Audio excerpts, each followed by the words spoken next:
That's who we're playing, look. They're like out the same house because they lag.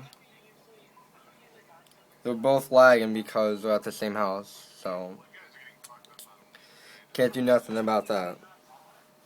They could have left the game and asked for a host change. We win 4-0.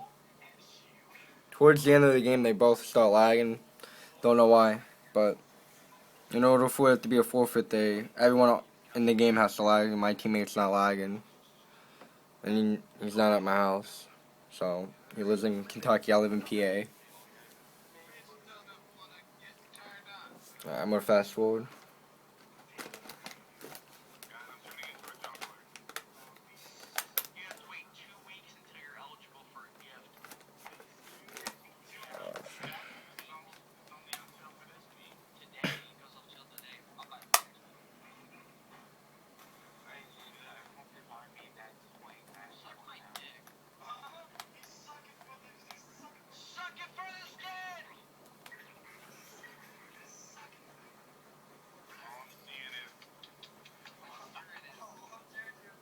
I'm up 3-0 now.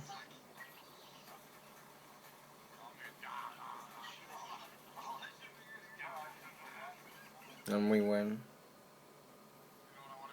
And then they start lagging towards the end of the game.